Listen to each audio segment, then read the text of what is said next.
تکلیف ہے جو ہے علی کی آنکھوں کے اندر پیپ آ رہا ہے جو ہے بڑی تکلیف کے اندر مبتلا ہے. تو نبی کریم صلی اللہ علیہ وسلم نے فرمایا جاؤ شیر خدا کو بلا کر لے آؤ, جاؤ شیر خدا کو بلا کر لے آؤ.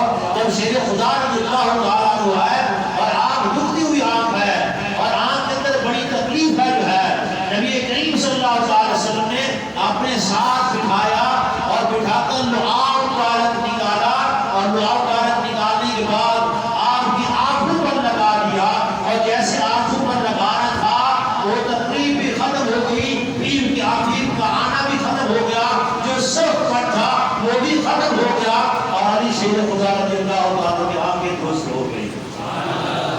میرے دوستو خالی لعاب لگانے سے جو ہے, لعاب لگانے سے آنکھیں ٹھیک ہو گئی جو ہے اور شیر خدا رضی اللہ تعالیٰ عنہ جو ہے. اور یہاں ایک اور بات آپ کو بتاتا چلوں جو ہے, آپ کے دور میں حبش کا ایک غلام تھا, اس سے چوری کر لعاب کی بات کرتی ہے اور حبش کا غلام ہے چوری کر اور کیس آ گیا شیر خدا رضی اللہ تعالیٰ. جب شیر خدا کے بعد کیس آیا, اب چوری کی سزا ہے ہاتھ کاٹنا. چوری کی سزا کیا ہے؟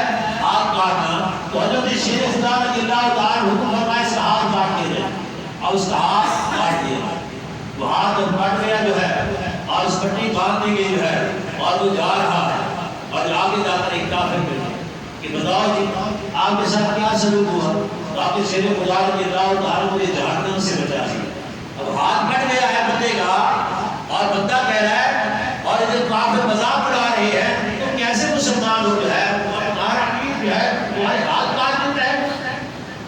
اب غلام نے کہا مولا علی شیر خدا رضی اللہ تعالیٰ عنہ نے جو ہے مجھے جہنم سے جو ہے بچا دی ہے.